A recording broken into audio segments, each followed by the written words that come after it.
하나님께서 주시는 말씀 같이 보죠. 마태복음 5장 4절의 말씀입니다. 4절의 말씀, 마태복음 5장 4절의 말씀을 같이 한번 읽겠습니다. 한 목소리로 읽죠. 시작. 애통하는 자는 복이 있나니 그들이 위로를 받을 것이며. 아멘. 네. 오늘도 이 말씀을 통해서 하나님께서 우리 각자에게 주시는 그런 음성을 듣는 귀하고 복된 이 시간 되실 수 있기를 바랍니다. 신문을 보니까요, 2018년 올해 유행어, 올해는 아니죠, 작년 보니까 작년에 왜 요즘에 학생들 보면 이렇게 말을 줄이지 않습니까? 그래서 저는 다 알아듣지만 어쨌든 못 알아듣는 분들은 많잖아요 요즘에. 그래서 제가 오늘 그래서 퀴즈를 한번 내겠습니다. 여러분 알아맞혀 보십시오. 앞에 딱 나오죠? 하나 해서요. 평냉이 무슨 말인지 아세요? 모르셨어요? 아시는 분들 있네요. 평양냉면. 이게 1위에서 10위인데 평양냉면, 이게 평냉이 9위에 있었고요. 그 다음이 다른 거 한번 보십시오. 몇 가지 있는데 5위에 TMI라는 게 있습니다. 이 TMI가 뭔지 아세요? 재민이 뭐요? 뭐요? TMI? 인포메이션. Too much information. 그러니까 이거 뭐라 그럴까요? 너무 많은 정보. 너무 많은 정보. 그러니까 이제 나한테 이제 더 이상 얘기하지 마. 뭐 이런 뜻으로 쓰인다고 그래요. 그러니까 요즘엔 그렇게 탁탁, 이것이 또 많은 사람들에게 상처를 주는 말이라더라고요. 그러니까 쉽게 하는 말은 아닌데 그런 이야기들을 함으로 인해서 많은 이렇게 경청을 해야 되는데 그것도 또 걱정된다 하는 얘기들을 합니다. 그 다음 한번 보죠. 또 뭐 있을까요? 인싸. 이건 뭐 제가 늘 쓰는 얘기라서 저를 보시면 압니다. 제가 뭐요? 제가 인싸입니다. 인싸는 뭐죠? 인사이더. 반대말은 아싸. 아웃사이더. 그러면 이거는 너무 쉬우니까요. 2위도 쉽네요. 그죠? 2위가 뭐냐면요. 갑분싸. 이게 무슨 뜻인지 아세요? 혹시 아시는 분? 우리 중고등부까지, 청년부까지 조용히 하고, 우리 장년부에서. 갑자기 분위기 싸게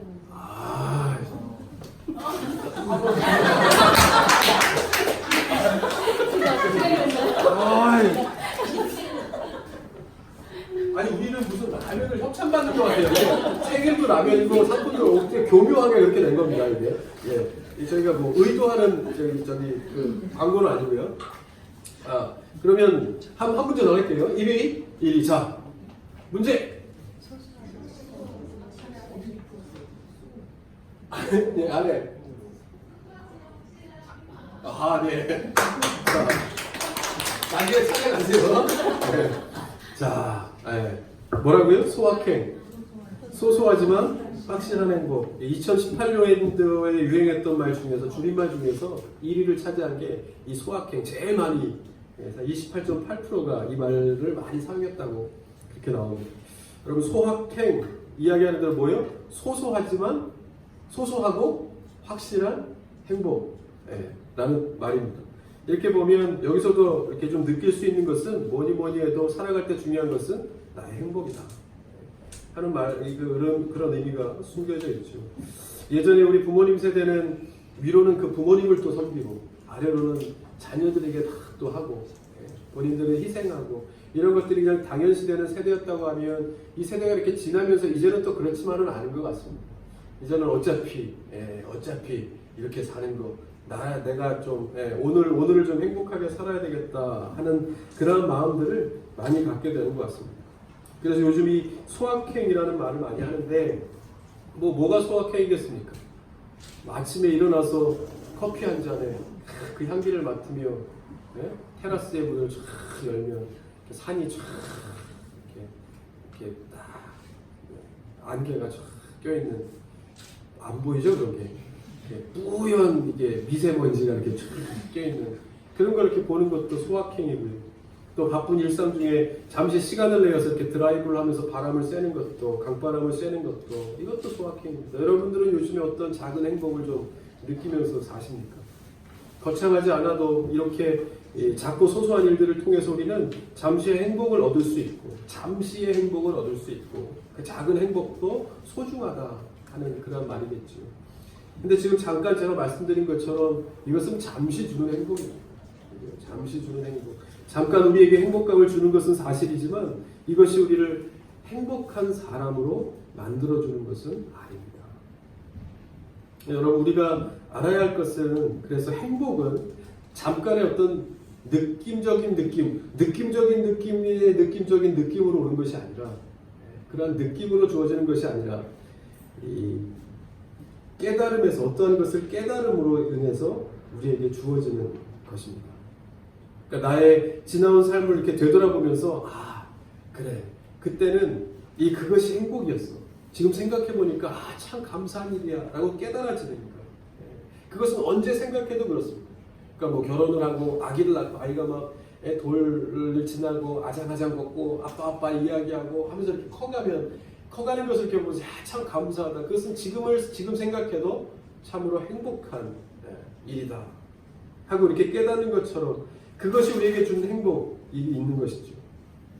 여러분, 오늘 이 말씀을 보면요, 예수님의 팔복은 이 복을 받기 위한 어떠한 자격이나 조건을 말하는 것은 아니라고 했습니다.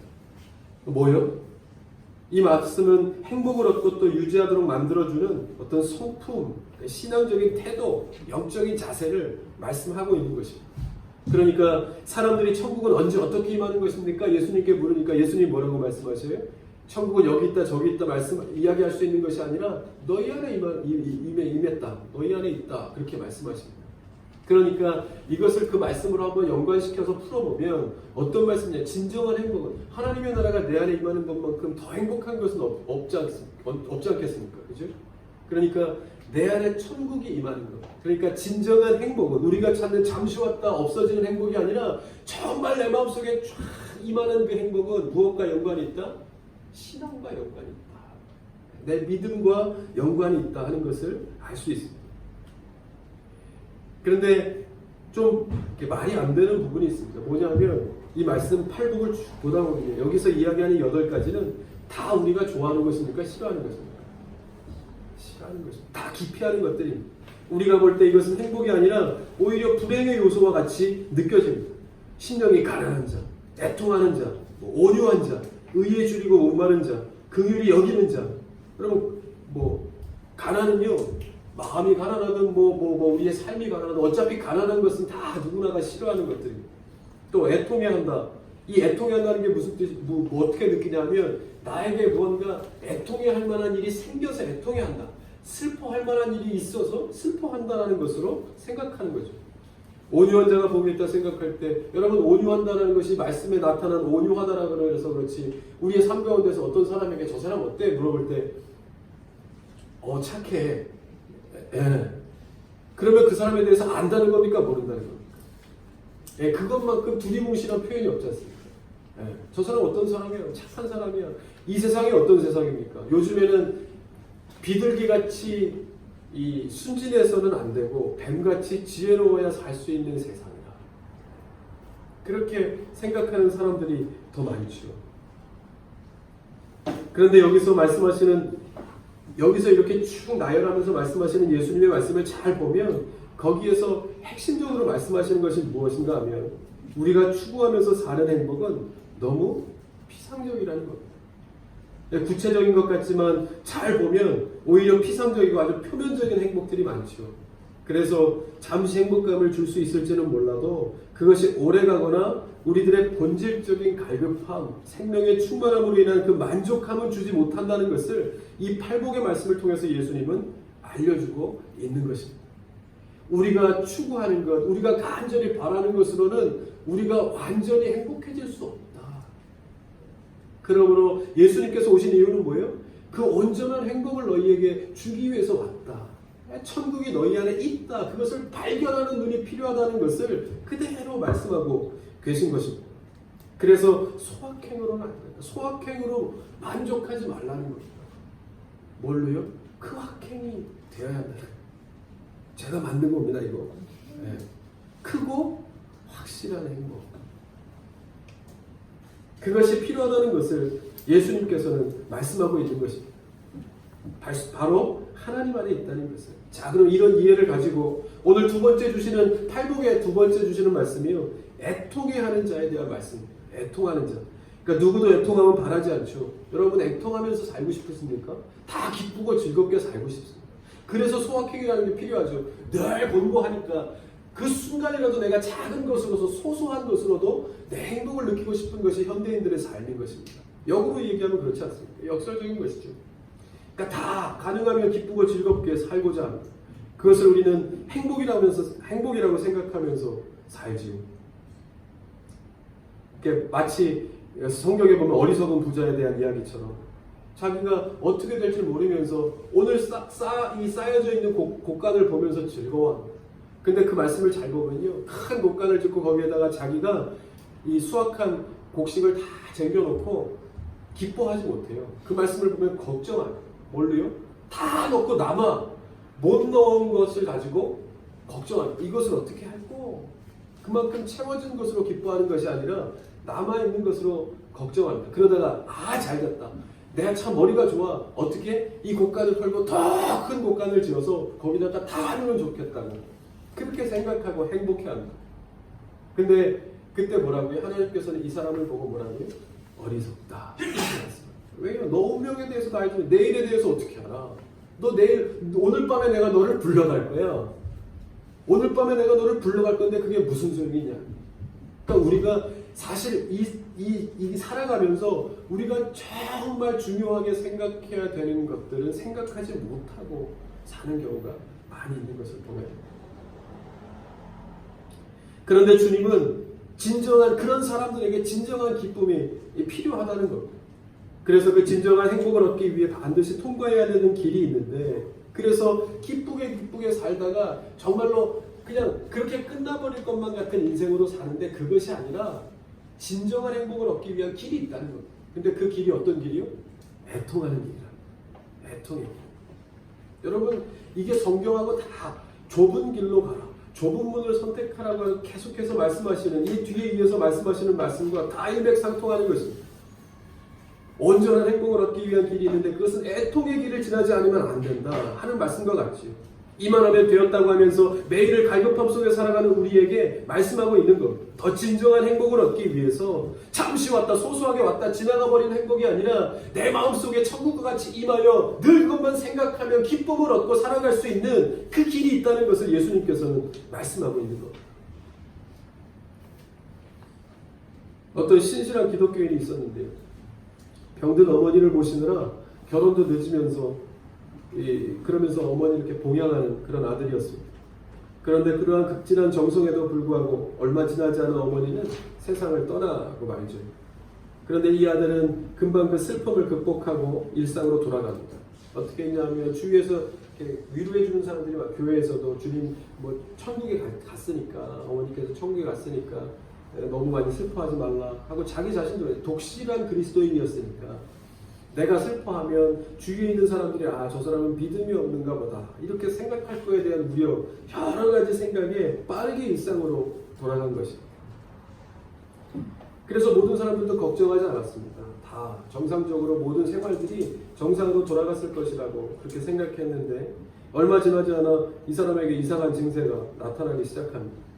웃기는 이야기를 들어도 웃음이 나오지 않고, 좋은 것을 보아도 그것이 좋아 보이지 않고, 좋은 음식이 있어도 먹고 싶은 마음이 없고, 우울증인가 해서 진찰을 받고 약을 먹어도 그때만 잠시, 지나고 나면 또 그렇고. 그래서 결국 이제 어떤 분이 주위에서 안 되겠다 싶어서 상담을 받게 했는데, 그 상담사는 이 청년의 이야기를 다 듣고 금방 알아차리게 됩니다. 그 원인은 이 사람이 슬픔을 삶의 순간에 그 슬픔의 순간을 그냥 해결하지 않고 건너뛰었기 때문에, 그냥 건너뛰어서 이렇게 되었다는 것을 알게 됩니다. 여러분, 임기응변식으로 피상적으로 문제를 해결하는 것으로는 결코 참된 만족감, 참된 행복을 결코 얻을 수 없습니다. 애통하는 자, 예수님은 아주 구체적으로 말씀하고 있습니다. 우리가 추구하고 우리가 바라는 것이 구체적인 것 같지요? 그것을 어떻게 얻을 수 있겠습니까? 무슨 방법으로 내가 원하고 내가 하나님 앞에 기도하는 그 내가 행복이라고 생각하는 목적을 어떻게 이루실 수 있겠습니까? 오히려 보면 우리가 추구하고 우리가 생각하는 것은 얼마나 피상적인지 모릅니다. 그러나 예수님께서 말씀을 통해 우리에게 말씀하시는 것은 얼마나 구체적인지 또 상대적으로 우리가 비교하여 볼 수 있습니다. 여러분, 우리는 생각하죠. 나는 기뻐해야 해. 즐거워해야 해. 나는 작은 것에 감사해야 돼. 우리는 다 그렇게 생각하면 이건 맞는 것이지만, 맞는 마음이지만 이것이 내 영혼 속에서 나오는 것이 아니라 그저 그냥 표면적인 생각에서 그냥 책임감에서 의무감에서 나는 감사해. 나는 기뻐. 나는 즐거워. 이렇게 이야기하면 어떻게 되겠습니까? 얼마 가지 않아 병 걸릴 겁니다. 왜 내가 진정한 기쁨이 없는지 아십니까? 내가 기쁘다, 즐겁다, 감사하다 해도 내 안에서 나오는 감사가 아니기 때문에 감사할 수 있는 입장이 아닌데 내 삶은 기쁨이 아닌데 즐거움이 아닌데 하다 보면 어떻게 돼요? 점점 메말라가는 점점 힘들어지고 점점 공고해지고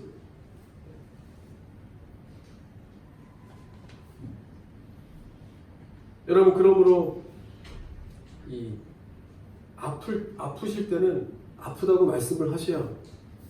그리고 이 다쳤으면 다쳤다고 말을 해야 합니다. 아이가 다쳤다고 말을 해야 약을 발라주는 것처럼 우리가 주님 앞에 나와서 예수님께서는 가장 먼저 오셨을 때요. 아픈 사람들, 병든 사람들을 먼저 찾아가셔서 위로하셨습니다. 그게 우리의 삶 가운데서 가장 필요한 것이었기 때문입니다.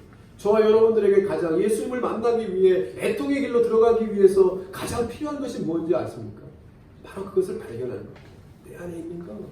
오늘 그것을 좀 말씀드리려고 합니다.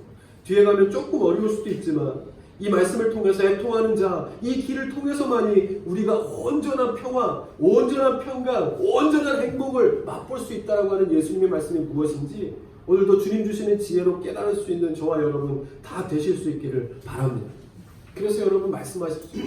새벽마다 그 주일 헌금에 그거 얼마나 그 예쁘게 만들어진 헌금 봉투에 이렇게 칸이 있지 않습니까?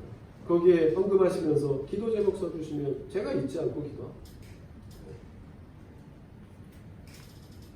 또 어떤 기도 제목이 있을 때는 저한테 문자를 주셔도 되고, 예, 목사가 그거 하라고 있는 거 아니겠습니까? 그거 하라고.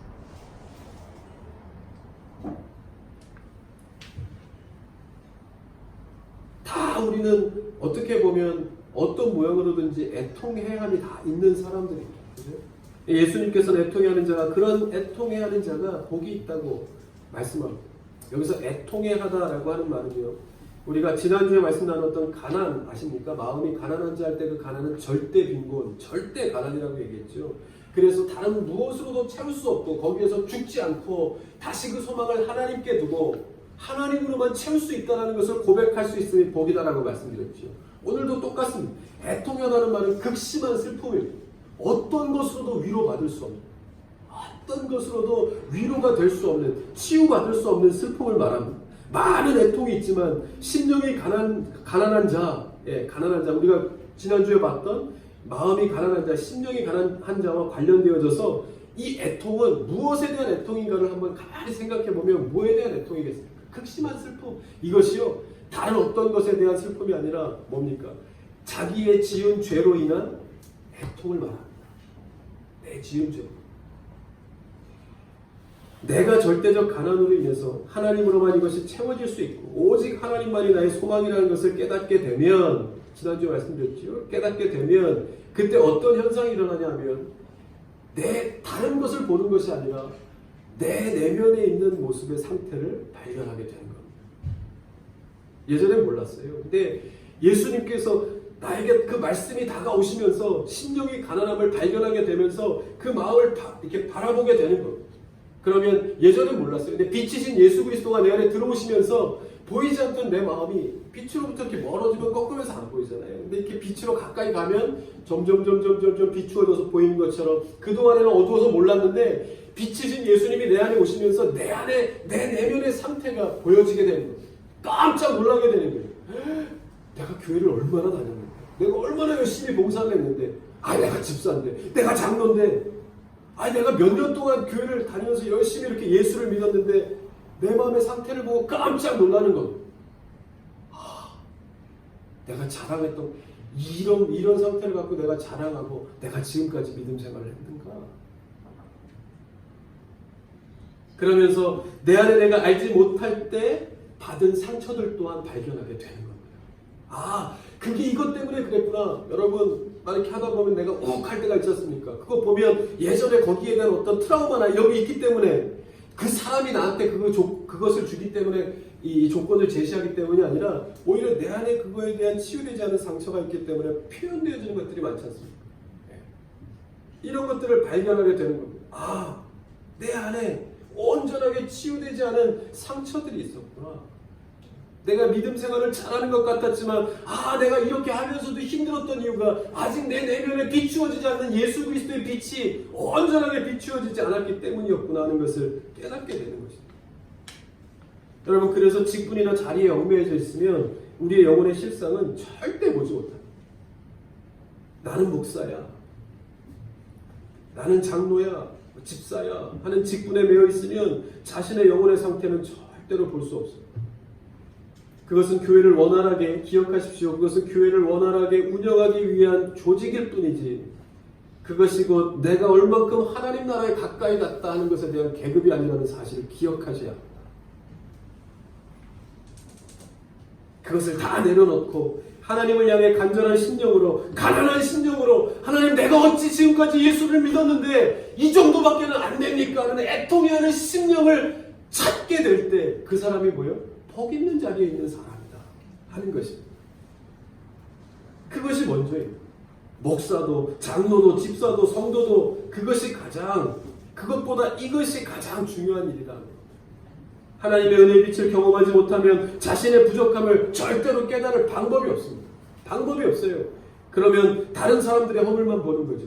자기는 완벽한, 다른 사람의 허물만, 내 몸에 있는 이 들보는 보지 못하면서 저 사람에게 있는 티끌만 계속 보게 되는 거예요. 가는 곳곳마다 문제를 일으키고 하나 되지 못하게 하고 분열을 일으키고 그렇게 되는 거예요.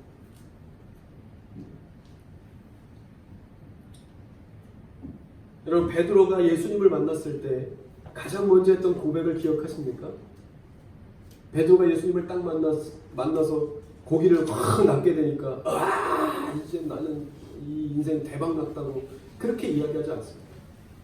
그만큼의 물고기를 얻고 나서 예수님 앞에 무릎을 꿇고 말합니다.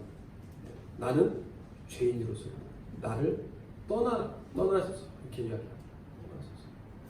예수님을 만나 그 예수님의 빛이 자기의 삶에 들어오는 순간 자기의 내면의 모습을 보게 되는 겁니다. 주님과 같이 할 수 없는, 내가 어찌 주님을 따르며 주님의 제자가 될 수 있겠는가에 대한 내 내면에 그동안에 내가 열심히 했음에도 불구하고 이 정도밖에 되지 않았다. 이 자랑이 이것을 가지고 내가 자랑하며 살았나 하는 것에 대한 마음이 들면서 주님 앞에 죄인임을 고백할 수밖에 없게 되는 것입니다. 그런데 이때 중요한 것이 하나님께서 나를 사랑하시는데 내가 그것을 어떻게 알고는 있는데 내가 이렇게 살아서야 되겠는가 하는 애통하는 마음과 연결되어져야 된다는 겁니다. 그러므로 인해서 나는 안 돼 하고 절망해서 끝나버리는 것이 아니라 그 소망을 누구에게 두고? 하나님께 두고 그러므로 나는 어찌할 수 없으니 내 연약함이 강건하게 되어지는 비결은 내 소망을 하나님께 두는 것임을 찾는 사람. 그래서 하나님 내가 이제 어떻게 합니까? 그래서 바울이 고백하지 않습니까? 그것을 발견하고 나서 오호라 나는 공고한 사람이다.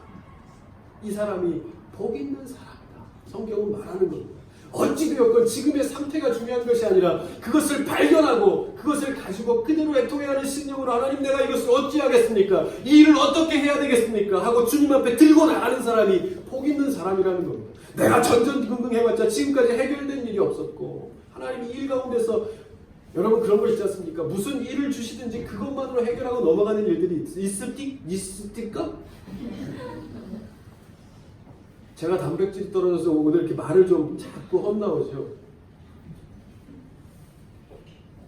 그렇지 않습니다. 그 일을 통해서 깨닫는 것이 있습니다. 하나님께서는 그 일을 주실 때 그 일을 해결하고 주시는 것은 아닙니다.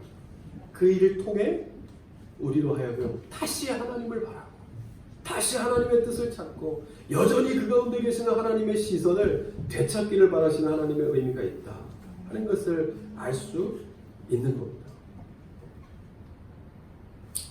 여러분, 주님은 자기 안에 있는 죄와 자기 허물과 거짓됨으로 절망하는 사람을 오히려 기뻐하시고 위로하십니다. 여러분, 이것은 믿지 않는 오늘 말씀은요, 믿지 않는 사람들이 처음 예수를 믿게 돼서 회심하는 것으로 이해하시면 안 돼요. 우리처럼 이미 예수님을 믿고 예수님 앞에 나온 사람들, 그렇지만 각양각색의 믿음의 모습으로 주님께 멀어졌다가 다시 가까워졌다, 또 멀어졌다 가까워졌다 하면서 사는 그 사람들이 늘 매일 어떻게 해요?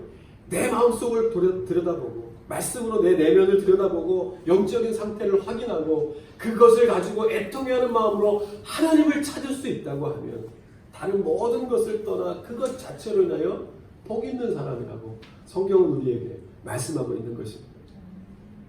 저와 여러분은 무엇으로 애통하는 삶을 살고 계십니까? 무엇으로?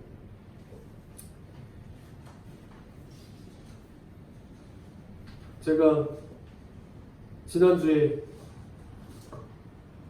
용서하고 들으십시오.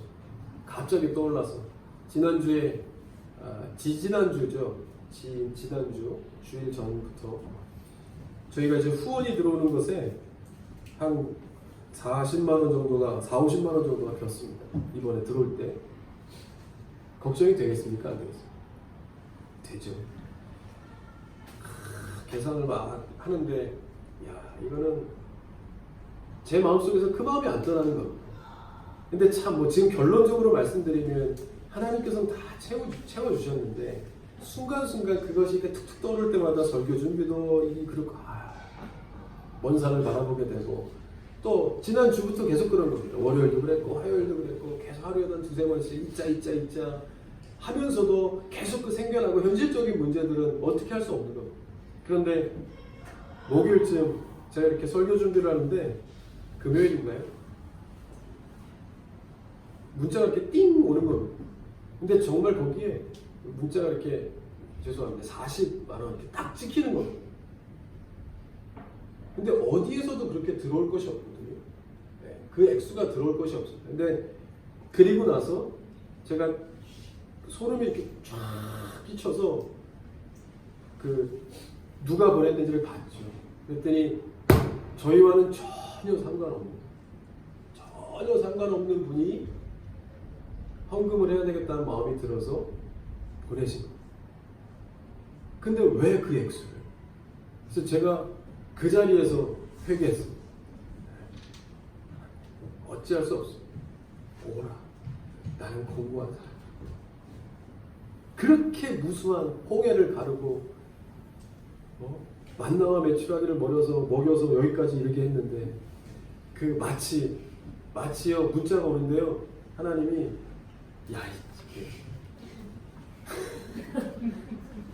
그렇게 주시는 것처럼 내가 언제 너한테 내가 그렇디? 하면서 이렇게 주시는 것과 같은 그런 마음이 드니까 제가 너무 죄송하고 속물해서 어떻게 할 수가 없는 어머나 나는 공부한 사람이다. 고백할 수밖에 없게 되는 것. 여러분, 주님은 자기 안에 우리 이렇게 애통해하는 우리의 심령을 하나님께서는 다 알고 계시다 하는 겁니다. 하나님과 늘 동행하는 사람은 그래서 죄에 대해서 민감하지 않을 수 없죠. 하나님과 상관없이 살 때는 몰랐는데 자꾸 이와 관련된 이야기가 들려옵니다. 여러분, 그때가 하나님께서 자꾸 나를 미시는 겁니다. 어디로? 애통의 길로 미시는 겁니다. 여러분, 자꾸 내 마음속에 공부해지고 애통의 길, 나 이렇게가 왜 믿음 생활을 하는데 내가 점점 공부해지고 어려워질까? 그것이 바른 길임을 믿으실 수 있기를 바랍니다. 지금까지 그렇지 않았잖아요. 왜? 소소한 행복만 찾아 살았기 때문에 그래요. 소소한 잠깐 왔다. 그러면 또 찾아야 됩니다. 또 찾고 그것이 행복인 줄 알고 살았어요.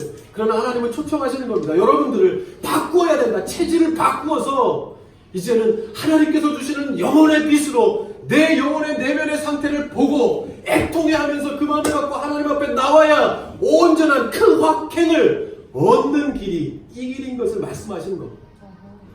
그래서 고민이 자꾸 생겨요. 그래서 자꾸 누군가로부터 내 마음을 흔들리게 만들어요. 밀게 만들어요. 예전에는 없었던 힘듦이 생겨요. 교회에 대한 어려움이 생겨요. 믿음 생활에 대한 어려움이 생겨요. 그럴 수밖에 없어요. 애통의 길이기 때문에 그래요. 그 길을 통과해야 돼요.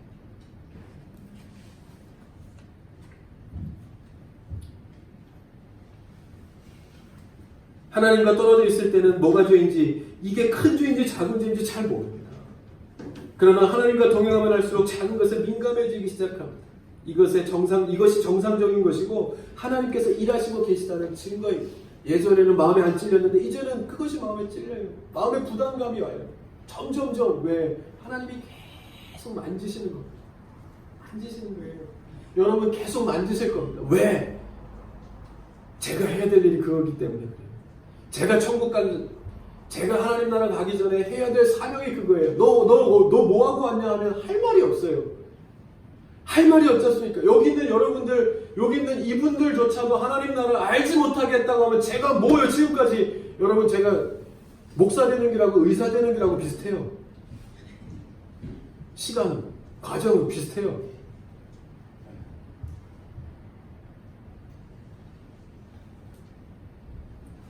이런 사람들이 이렇게 주님 안에 애통함으로 더 작은 것에도 민감하여 하나님 앞에 들고 나온 사람들이 더 많아져야 합니다. 그래야 그 영향을 서로서로가 받습니다. 서로서로. 저희는 너무 좋은 것 같아요. 서로서로 그 영향을, 좋은 영향을 주는 그러한 공동체가 되어야 합니다. 뭐예요? 다른 사람들을 바라보는 것이 아니라 내 내면을 바라보고 내가 내 마음을 조신하고 서로 말씀으로 위로하고 함께 만났을 때 하나님의 위로하심을 나눌 수 있다고 하면 그 공동체가 건강한 공동체입니다. 하나님께서는 그러한 교회를 쓰셔요. 지금 이 세상에 필요한 것은 그러한 교회입니다. 나가보십시오. 다 지적하는 사람들이지 누구 칭찬하는 사람 아무도 없습니다. 보세요. 다 지적질입니다. 다 비판하고 하지만 싸매어주고 위로하고 거기에 대한 대안이나 대책은 없어요. 잘난 사람들은 많습니다. 잘난 사람들이 많을수록 교회와 신앙과 믿음은 점점 약해져가. 다른 것은 다 차차하거라. 여러분 우리가 이 시대에 감당해야 될 하나님께서 주시는 믿음의 모습은 바로 이 길이 아니겠습니까? 그래서 어떠한 것이든지 주님 앞에 애통한 마음으로 들고 나아가 하나님께 소망을 두는 사람, 그 공동체를, 그 사람들을 기뻐하시고 그러한 사람들이 많아질 때 하나님께서는 그 교회를 좋은 교회라 말씀해 주실 줄 믿습니다. 예.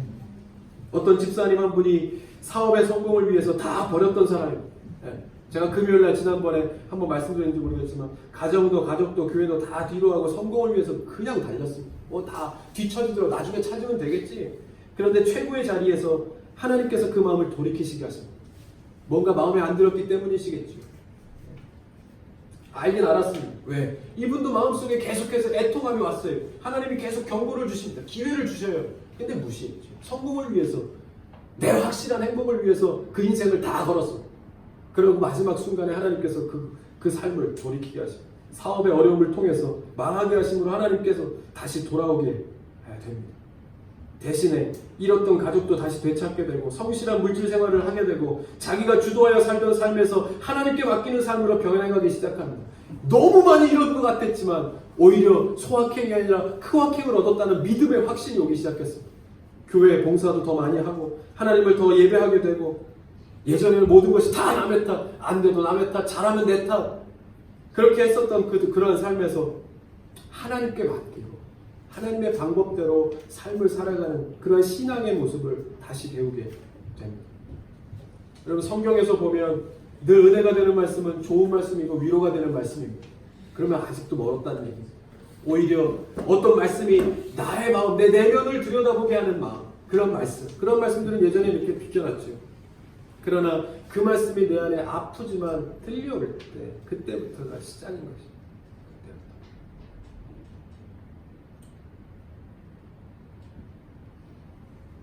중요한 것은 우리 모두가 다 이 온전한 행복이라고 하면 가장 우리에게 중요한 것은 구원함의 기쁨일 것입니다. 여러분 구원 받으셨습니까? 구원 받으셨습니까? 네. 구원함의 기쁨이 우리 안에 있을 때 그것이 우리에게 그것을 생각할 때마다 온전한 기쁨이 주어지는 것입니다. 근데 왜 우리는 구원의 참 기쁨을 누리며 살지 못하는가 하는 것을 생각해 보면 자기가 가지고 있는 죄의 애통함을 잊어버렸기 때문입니다. 죄의 애통함, 그 죄를 애통함에서 주어지는 하나님의 만지심과 용서와 사랑의 은혜를 경험해 보지 못했기 때문에 그렇죠. 여러분, 구원의 기쁨은 이 애통함의 마음을 회복하는 데서 오는 겁니다. 애통함의 마음. 현대 교인들은 자기 자신 안에 있는 죄에 대해서 별로 아파하지 않습니다. 남의 죄에 대해서는 아파하는 척하죠. 그래서 죄를 지으면서도 그 인식을 하지 못합니다. 아까도 얘기했듯이 하나님과 등지고 있으면, 하나님과 떠나 있으면 어떤 것인지 그 죄도 깨닫지 못하는 그러한 감각이 다 없어지게 되는 거죠. 그리스도의 교회가 세상에 대하여 쓰임받게 해달라고 그렇게 기도합니다. 우리 교회가, 이 한국 교회가 이 세상에 대하여 빛과 소금의 역할을 감당하게 해달라고 우리는 그렇게 이야기하지만 내 자신에 대해서는 돌아보지 않습니다. 그래서 변화가 없습니다. 능력이 없습니다. 아무리 세상에 대하여 외쳐도 영향력이 없습니다.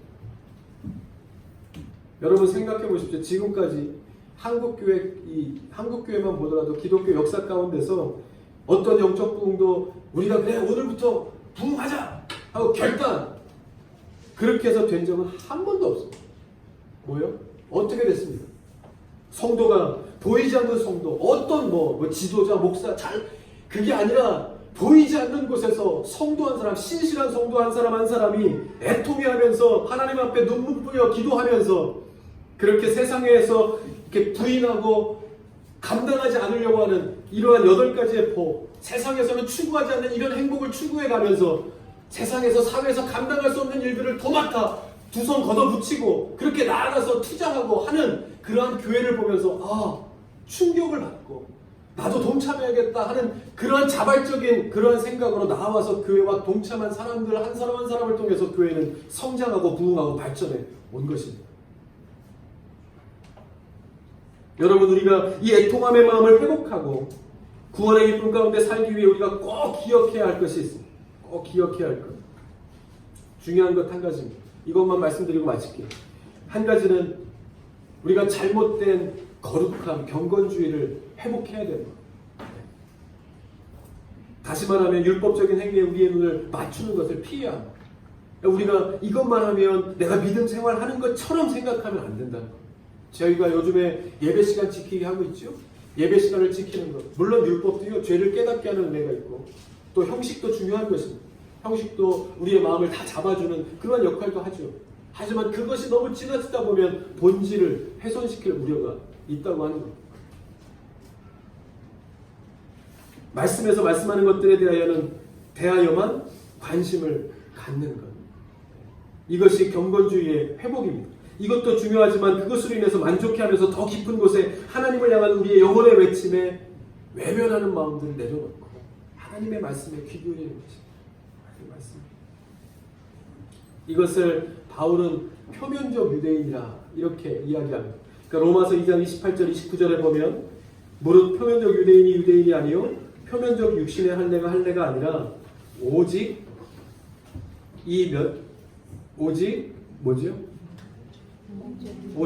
이면적 유대인이 유대인이며 할례는 마음에 할지니 영에 있고 율법 조문에 있지 아니한 것이라 이렇게 말씀합니다. 그러니까 우리의 드리는 예배는 하나님께 드리는 예배입니다. 그러니까 여기서 할례도요, 이 할례, 우리가 이렇게 할례를 한다고 거룩해지거나 구별되어지는 것이 아니라 그것 자체로, 행위 자체로 되어지는 것은 아니라는 겁니다. 뭐예요? 할례가 어디다? 마음의 할례가 중요하다. 마음의 할례. 그래서 우리의 예배는 하나님께 드리는 것임을 잊지 말아야 한다.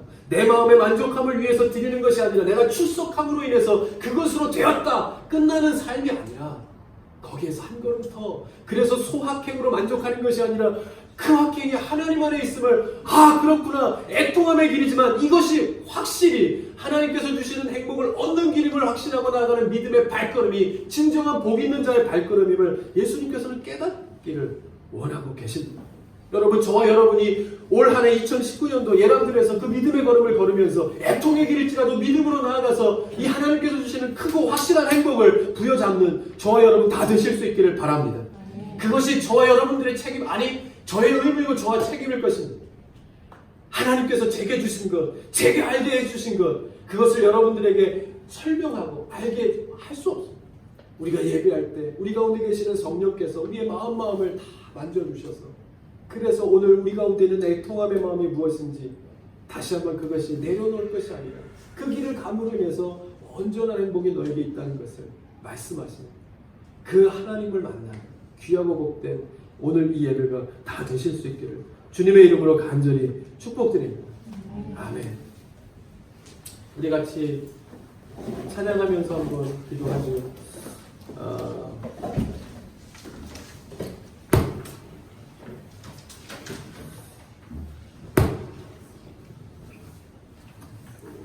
같이 찬양하면서요. 그렇습니다. 주님, 내가 일주일 동안을 살면서 바라볼 때 내 안에 그 애통함을 주신 이유가 바로 그것이었군요. 다시 한번 말씀을 통해서 알게 하시고 깨닫게 해주시니 그 마음을 붙들고 다시 주님께 내 소망을 두는 그러한 믿음의 사람 될 수 있도록 주님 인도하여 주옵소서. 이것이 평생이 아니라 평생 소확행을 쫓아 사는 것이 아니라 내 이 순간 애통의 길일지라도 잠시 참고 인내하고 연단하면서 그 소망을 주시는 주님과 함께 걷는 이 길이 애통의 길일지라도 많은 사람들이 볼 때는 분명 가지막길이라도 그 길이 온전한 영혼을 향한 길이라고 하면 내가 감사함으로 믿음으로 나아가 더 성장을 이루고 주님 앞에 한 걸음 더 가까이 나아갈 수 있는 은혜의 사람이 될 수 있게 주님 내게 힘을 더하여 주시고 지혜와 명철을 더하여 주시고 은혜로 함께하여 주시옵소서. 같이 한번 찬송하고요 기도합시다. 주님, 내가 여기 있어. 주님, 내가 여기 있사오니 나를 보내소서. 나의 방 나의 곳 주께 드리오니 주 받으옵소서. 주님, 내가 여기 있사오니 나를 써주소서.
나를 사용하여 주십시오. 주님 앞에 드려질 때 주님께서 또 제가 보낼 수 있고 또 나아갈 수 있는 신발의 은혜와 명철로 우리 연합해 주셔서 더 하나님께서 우리 연합하시는 분에게 그 소망을 뽑을 수 있도록 만들어 주실 것을 믿고 믿는 마음으로 함께 고백하십시다. 오른손 들고 할렐루야 주님을 찬양합니다.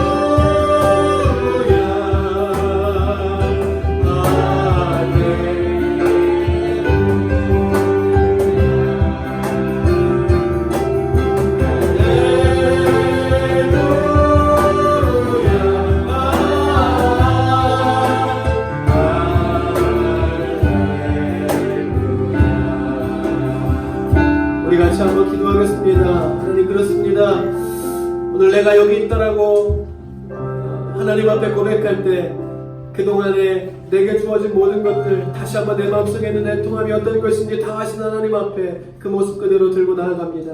하나님, 내가 여기 있습니다. 나를 사용하여 주십시오. 고백하며 나아갈 때 하나님께서 그 일들 가운데 그 애통함을 주시는 이유가 무엇인지 분명히 그 뜻과 계획 가운데 나를 사용하실 텐데 하나님, 내가 그것을 깨닫길 원합니다. 알게 되길 원하고 또한 그것 가운데서 내가 더 믿음이 성장하여 하나님 앞에 귀하게 쓰임받는 내가 가는 곳곳마다 우리의 가정이 복을 받고 내 자녀가 복을 받고 하나님께서 비밀하게 숨겨놓으신 은혜의 걸음들을 내가 나를 통해서 이루어 나아가시는 그 복된 걸음 가운데 내가 사용되어질 것을 소망의 눈으로 바라보면서 오늘 이 시간 우리가 한 목소리로 기도합니다. 주님, 나의 애통한 마음으로 주님 앞에 나아갑니다. 주님께서 나를 위로하여 주시고 주님의 사역과 은혜 가운데 귀하게 쓰임받는 나의 삶이 될 수 있도록 주여 인도하여 주시옵소서. 우리 같이요 한번 이 시간 가운데 나의 기도를 들으시는 주님 앞에 주여 한번 간절히 부르짖고 우리의 마음을 드리면서 함께 한번 기도하십시다. 같이 기도합니다. 주여,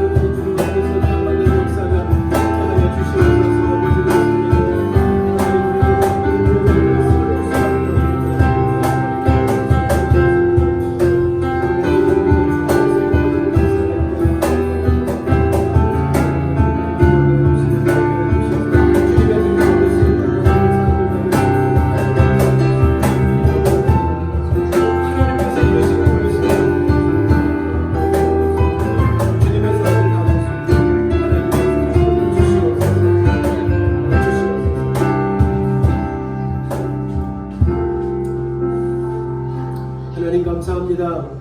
일주일 동안도 하나님의 은혜 가운데 우리를 꼭 지켜주신 것, 또 오늘이 되면 까먹습니다. 그렇게 연약하여 늘 쓰러질 수밖에 없는 우리들이지만 그러하기에 주님이 필요하다고 고백하며 오늘도 무거운 발걸음으로 이 자리에 온 사람들이 있다면 애통하는 자가 복이 있다. 그 심령이 가난하여 주를 찾고 그 마음속에 감당할 수 없는 애통함이 있어 마음을 치면서 아파함이 있는 사람들이 있지만 그 마음을 가지고 오늘 주 앞에 나와 있다면 바로 우리가 오늘 이 자리에 있는 우리가 그 어떤 사람들보다 복 있는 사람들임을 믿습니다. 주님의 말씀이고 우리에게 말씀하여 주시는 예수 그리스도의 생명의 말씀이오니 우리가 이것을 믿고 붙들 때에 하나님 그것이 우리의 삶의 능력으로 나타날 수 있도록 주님 인도하여 주시옵소서. 우리는 그렇게 늘 연약하여 하나님 결심하고 결단하지만 늘 쓰러집니다. 하지만 늘 쓰러질지라도 완전히 엎드려지지 않는 것은 우리 안에 주님을 붙들고자 하는 마음의 믿음이 있음을 주님께서 보아하시오며 하나님 우리를 붙들어 주셔서 우리의 가는 걸음 가운데도 함께하여 주시고 우리를 혼자 내버려 두지 아니하시고 늘 함께하여 주시는 하나님이신 줄 믿습니다. 믿음의 눈을 떠 하나님을 바라보게 하시고 그렇게 우리가 가는 길이 좁고 가시밭길일지라도 그 끝에 영원한 소망을 두고 주님께서 인도하심을 따라 가는 길임을 늘 바라보게 하여 주셔서 기쁨으로 즐거움으로 소확행을 따라 사는 것이 아니라 하나님 주시는 하나님 안에서 찾는 그 크확행을 찾아 사는 우리 모든 사람들 다 될 수 있도록 하나님 인도하여 주시옵소서. 아버지 우리 교회 가운데 기도의 제목을 주시는 것 우리 개인적으로 기도의 제목을 주시는 모든 것들이 다 우리를 통해서 하나님의 뜻을 이루고자 하고 우리 안에 하나님이 살아계심을 증거하는 사람들로 하나님의 살아계심을 증거하는 교회로 쓰임받고자 하는 하나님의 마음에 있는 줄 믿습니다. 중간에서 쓰러지거나 포기하고 절망하는 것이 아니라 그 가운데서 다시 한번 우리의 소망을 하나님께 두고 하나님께서 우리를 어떻게 붙잡고 어떻게 하나님께서 우리 가운데서 부에서 유를 이루어 가시며 하나님의 계획을 이루어 가시고 우리의 자녀를 일으키시고 우리의 믿음을 일으켜 가시는지를 우리의 가정을 어떻게 변화시켜 가시는지를 매일매일 우리의 작은 믿음을 통해서 이루어져가는 믿음의 사람들 다 될 수 있도록 하나님 인도하여 주시옵소서. 오늘도 기도하고 돌아갑니다. 우리의 기도의 제목이 마음의 소원이 어떤 것인지 다 아시는 하나님께 모든 것 맡기고 돌아갑니다. 그것의 뜻이 또 그것의 계획이 있는 줄 믿고 우리가 하나님 앞에 맡기고 나아가는 하나님의 사람들의 입술 가운데서 할렐루야 주님과 늘 동행하며 기쁨이 넘칠 수 있도록 인도하여 주시며 우리의 마음속에 애통함이 있을지라도 그것이 하나님께로부터 오는 것임을 잊지 않게 하셔서 그때마다 하나님 앞에 무릎 꿇고 기도하고 하나님 주시는 신과 능력과 지혜와 명철로 늘 매일매일 승리 가운데 살아가는 우리 모두가 다 될 수 있도록 주님 지켜 주시옵소서. 모든 셀 모임마다 하나님께서 은혜로 더하여 주셔서 그 가운데서 치유와 회복과 능력이 나타날 수 있도록 하나님께서 인도하여 주시며 모든 셀장들 하나님의 은혜로 덮어주시옵소서. 붙잡아 주시옵소서. 하나님께서 인도하여 주셔서 그 가운데 하나님의 만지심과 치유하심과 놀라움이 그 가운데 충만히 나타나 그 셀과 셀이 모여지고 또 교회를 이루고 그 교회와 교회가 연결되어져서 또 하나님의 나라를 이루어가는데 귀하게 쓰임받는 우리 모두가 다 될 수 있도록 하나님 인도하여 주시옵소서. 사업과 일터를 주님께서 지켜주셔서 경제가 어려울지라도 그 흐름 가운데 사는 것이 아니라 역행하여 올라가 하나님의 은혜의 흐름 가운데 살아가는 믿음의 사람들 될 수 있도록 인도하여 주셔서 하나님 없을지라도 그물을 던져 많은 고기를 얻었던 베드로처럼 이 땅 가운데서 고기를 낳는 업으로 살아가지만 하나님을 믿고 소망을 하나님께 둠으로 사람을 낳는 업으로 살아가는 그러한 믿음의 역사가 일어날 수 있도록 주님 인도하여 주시옵소서. 또 이번에 시험을 치르는 사람들 또 하나님 앞에 기도하며 계획을 세워나가는 모든 청년들 주님께서 지켜주셔서 어디 있든지 어느 순간에서도 주님께서 지켜주시는 믿음의 손길 따라 하나님의 은혜 가운데 살아가는 우리 모두가 다 될 수 있도록 주님 지켜주시옵소서. 이제는 우리 주 예수 그리스도의 은혜와 아버지 하나님의 극진하신 사랑하심과 성령님의 감화감동 역사 충만하심이 오늘도 이런 사람이 복 있는 사람이라 말씀하십니다. 믿어지지 않았지만 말씀을 통해서 다시 한번 우리 내면 속에 네가 복 있는 사람이라 말씀하신 하나님의 말씀에 응답하여 한 걸음 더 믿음의 발걸음을 옮겨 그렇게 애통의 마음을 가질지라도 내 소망을 하나님께 두고 복 있는 걸음 걸어 나아가는 믿음의 성도들 다 될 수 있도록 주님 지켜 주시옵소서. 소원하고 돌아가는 주의 성도들 위해 이제로부터 영원까지 함께 하시옵기를 간절히 축원하옵나이다. 아멘.